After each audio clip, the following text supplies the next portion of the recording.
लेकिन किसी भी समस्या के समाधान के लिए मीठी गोली आज तक किसी बीमारी के लिए नहीं बनी।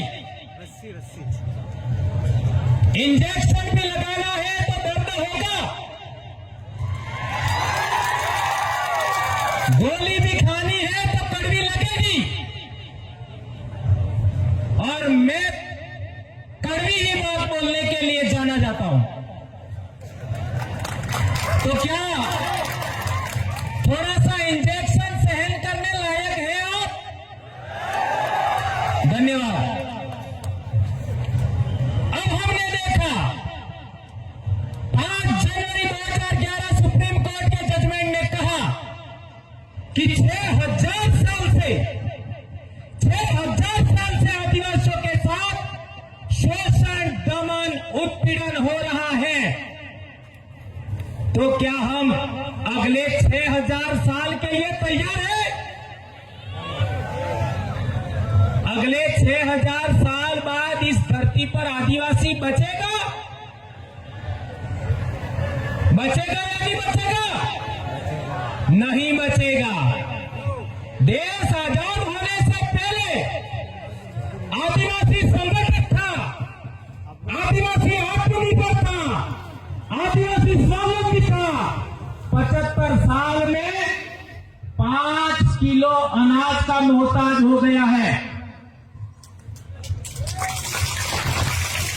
5 किलो अनाज का मोहताज हो गया, एक हैंडपंप का मोहताज हो गया, एक बीपीएल आवास का मोहताज हो गया, और डेमोक्रेसी की बात करो एक पोटली का मोहताज हो गया, पोटली का।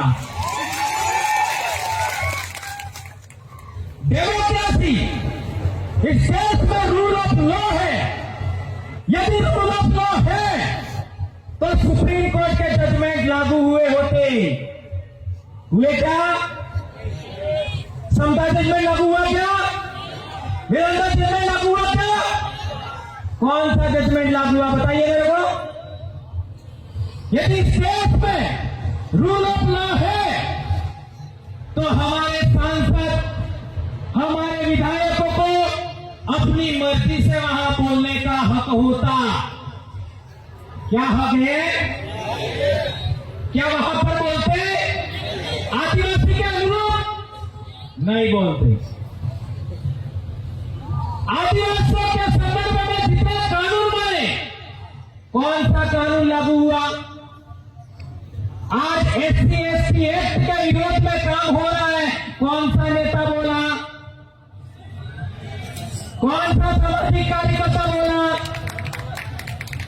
क्या हो रहा है? मध्य प्रदेश, राजस्थान में अनाप शनाप एट्रोसिटी हुआ 2 साल में। अनाप शनाप कौन बोला? कौन पॉलिटिकल लोग बोला? कौन सामाजिक कार्यकर्ता बोला? ये बात जानना समझना जरूरी है। अब लोकतंत्र के 4 पिलर माने जाते हैं। आज न्यायपालिका के ऊपर एक समाज का कब्जा है। एम आई राइट? क्या गलत है? गलत है कि मैं बैठ जाऊंगा अभी। मीडिया हाउस पर दूसरा पिलर, मीडिया हाउस पर एक ही समाज का कब्जा है। जिसका न्यायपालिका में कब्जा है उसी का मीडिया हाउस पर कब्जा है। एम आई राइट? तीसरा कार्यपालिका, 79% कार्यपालिका पर एक ही समाज का आज की तारीख में कब्जा है। क्या ये बात गलत है, राइट है? चौथा बचा व्यवस्थापिका। तो आदिवासी ने निर्णय करके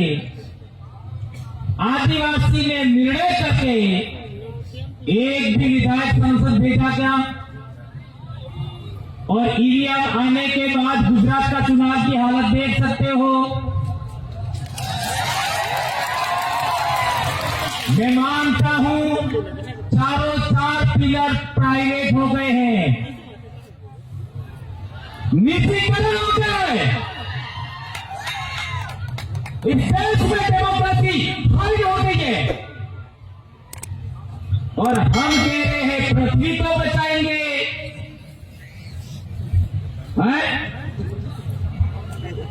अरे भैया हम तो बच रहे।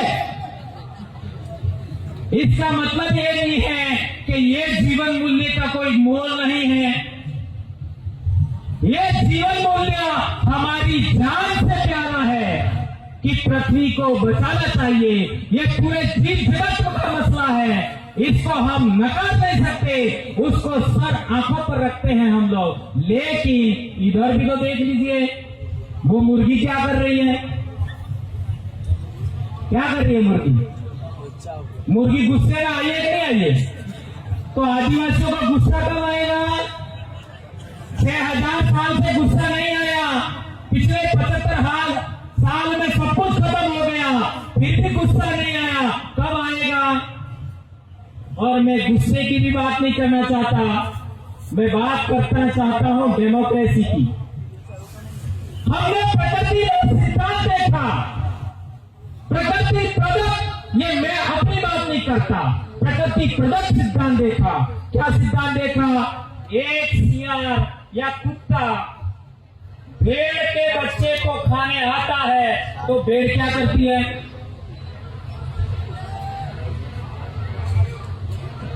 सबसे भोला जीव माना जाता है भेड़, सबसे भोला जीव। तो वो भेड़ भी सियार या कुत्ते के सामने लड़ने के लिए तैयार होती है। या अन्य आदिवासियों ने जाना था, सीखा था। हम पढ़े लिखे लोगों ने इससे कोई सबक सीखा गया? सीखा गया? नहीं सीखा। ये मुर्गी का उदाहरण, आज तो बिल्ली है, वो काटने आ रही है तो वो गुस्सा हो रही है। और मेरे भाई पेंटगोसा जी ने पृथ्वी को भी गुस्से में दिखाया है। तो थोड़ा सा गुस्सा मैं कर लूं क्या? जाहिर है क्या? प्रकृति का सिद्धांत मैं क्या कर सकता हूं? ठीक है, छोटी सी बात, ज्यादा बड़ी नहीं। मैं कहना चाहता हूं कि हमारे देश में कल 13 तारीख को तिलका मांझी का शहादत दिवस था। तिलका मांझी ने जो आंदोलन लड़ा, क्या वो आंदोलन आदिवासी नेतृत्व में था या नॉन ट्राइबल के नेतृत्व में था? स्वतंत्र आंदोलन था, ट्राइबल के नेतृत्व में, तिलका मांझी के नेतृत्व में स्वतंत्र आंदोलन था। दूसरी बात, उसी के बाद में बिरसा मुंडा का आंदोलन हुआ, वो भी स्वतंत्र आदिवासी लीडर के नेतृत्व में आंदोलन था। सही है गलत है? इधर नायक आंदोलन देख लीजिए, पंचमहाल का, ये छोटा उदयपुर के पास में 1868 का, वो भी जोरिया परमेश्वर और रूप सिंह नायक के नेतृत्व में स्वतंत्र आंदोलन था। इधर भीमा नायक का आंदोलन देख लीजिए, वो आंदोलन भी आदिवासियों का स्वतंत्र था, किसी दूसरे के नेतृत्व में नहीं था। टंट्या भील का आंदोलन देख लीजिए, वो भी स्वतंत्र आंदोलन था। स्वतंत्र आदिवासियों के नेतृत्व में आंदोलन होने की वजह से हमको हक अधिकार मिले। हमारे राजस्थान की बात करो, यानी दाहोद से आगे की बात करो, तो 1881 में पहला आंदोलन फुले वापसी का हुआ था। वो आंदोलन हमारी सामाजिक लीडरशिप कमेटियों के नेतृत्व में, आदिवासियों के मुखियों के नेतृत्व में हुआ था, यानी वो भी आंदोलन लीडरलेस नहीं था। इसके बाद संत सुरमाल खराड़ी का भगत आंदोलन हुआ, वो भी मैक कोट वालों के नेतृत्व में हुआ, वो भी लीडरलेस नहीं था। और इसके बाद मानगढ़ का आंदोलन, जिसको संत गोविंद गुरु महाराज का आंदोलन कहते हैं, उसमें भी 1 लाख 80,000 मेटकोट वालों का आंदोलन था, तब जाकर के हमको हक अधिकार मिले। अब मैं कहना चाहता हूं, मैं जिस गांव से आया हूं वो संत गोविंद गुरु महाराज का ही गांव है। मेरे ही गांव में 6 साल तक गोविंद गुरु को रोटियां खिलाई और वो आंदोलन शुरू हुआ था 1881 में। याद रखिए, 1881 में हमारे भक्तों का संगठन था। और कांग्रेस कब बनी? ये इंजेक्शन है 1885 में। तो आदिवासियों की लीडरशिप है वो सीनियर है और कांग्रेस जूनियर है। आदिवासियों की लीडरशिप सीनियर है, कांग्रेस जूनियर है। और देश में आदिवासियों की स्वतंत्र लीडरशिप का सबसे पहले कांग्रेसीकरण हुआ। Injection number 1। और इसी कांग्रेसीकरण से संघीकरण हुआ नंबर 2 इंजेक्शन। और इसी संघीकरण से भाजपाईकरण हुआ नंबर 3 इंजेक्शन। और आदिवासी नेता बनने लगे, लीडर नहीं रहे। और नेता भी कैसे? जो दूसरे सेलेक्ट करते हैं और आदिवासियों को थोप देते हैं, लो तुम्हारा नेता। 75 साल से हम लोग आज तक हमारा एमएलए कौन बनेगा, एमपी कौन बनेगा, उसका निर्णय लेने लायक नहीं बने। इस देश में सबसे लायक कोई कौम है, आदिवासी है। इस देश के अंदर सभी वनस्पति में क्या खाने लायक है, क्या खाने लायक नहीं है, उसका ध्यान भी आदिवासी ने सबको दिया। दवाइयों के मामले में हम देखते हैं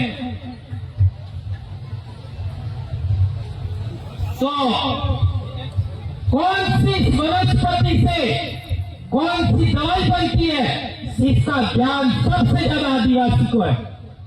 और आदिवासी अहिंसक कौम है। आज भी इस देश के निर्माण में सड़कें देख लीजिए, आपका डैम देख लीजिए, सबके निर्माण में आदिवासियों का रोल है। मैं सवाल पूछना चाहता हूं, केवड़िया क्यों नहीं बचा पाए? हंसदेव क्यों नहीं बचा पाए? पारसनाथ में क्या हो रहा है?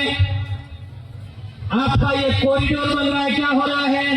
ये बुलेट ट्रेन हो रही है, क्या हो रहा है? देख लीजिए, ये निवेश क्षेत्र के नाम पर रतलाम में क्या हो रहा है, रतनमाल में क्या हो रहा है, हमारे कांकरी डुगरी में क्या हुआ, कार्तिक भीड़ के साथ क्या हुआ है? मध्य प्रदेश में हमारी बेटियों के साथ क्या हुआ, क्या होगा? एक ही समाधान बचा है, सिंगल समाधान। और वो समाधान कितना भी बुरा लगे मैं कहने ही वाला हूं, एक ही समाधान है, सिंगल। डेमोक्रेसी के अंदर रूल ऑफ लॉ को मानते हो तो इस देश में जो निर्णय करने वाली संस्थाएं हैं, जिनको हम लोग विधानसभा कहते हैं, लोकसभा कहते हैं, वहां आदिवासियों के द्वारा सेलेक्टेड और इलेक्टेड जनप्रतिनिधि जाना चाहिए। इसके अलावा कोई विकल्प नहीं। ध्यान दीजिए, इलेक्टेड तो कर रहे हो, सेलेक्टेड आप नहीं कर रहे हो। तो आपको सिलेक्टेड करना है, आपको इलेक्टेड करना है और निर्णय लेने वाली संस्थाओं में आपको जाना पड़ेगा। इसके अलावा कोई विकल्प नहीं है, कोई विकल्प नहीं है, ये बात ध्यान रखिए। और डॉक्टर भीमराव अंबेडकर ने कहा था कि हमको सत्ता के मंदिरों में कब्जा करना होगा सत्ता के मंदिरों पर। और आप लोगों से विनम्र अनुरोध है, उसका अपना फार्मूला हमको बनाना चाहिए। आज की पार्टियों के समान फार्मूला नहीं बनाना चाहिए। गुजरात में एक पार्टी आई दिल्ली से और आदिवासियों से मिल करके सेकंड नंबर की लीडरशिप खींच मारी और कांग्रेस को भी हरा दिया। नहीं समझ में आया? आई और हमारे आदिवासी लीडर ही थे, उन्होंने उनका साथ लिया, सेकंड लीडरशिप को अपनी तरफ खींच लिया, कांग्रेस को भी हरा दिया, ने बीजेपी को भी हरा दिया, ने बीजेपी को जितवा दिया। ये माइंड सेट भी समझो। ये बात मेरी स्पीच में काट डालना ये बात मैं खुद कह रहा हूं, मजबूरन बोलना पड़ रहा है क्योंकि मैं गुजरात में हूं। इसलिए मेरे भाइयों, आपने मेरी बात सुनी, कड़वी बातें सुनी, माफ करना। पहली बार राजस्थान से इतनी बड़ी संख्या में लोग हमारे साथ आए हैं, इसलिए मैंने बोला आगे से नहीं बोलने दो तो भी मुझे कोई आपत्ति नहीं है, लेकिन छीटाकसी मत करना, ठीक है? क्योंकि मैं डंक मारना भी जानता हूं, पवराई नाम है मेरा।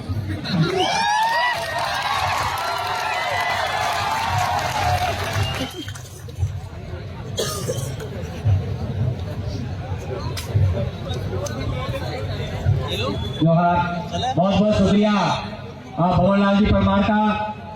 काफी खट्टी मीठी कड़वी सुखदाई जितनी भी थी बातें सारी कही, उसके लिए धन्यवाद।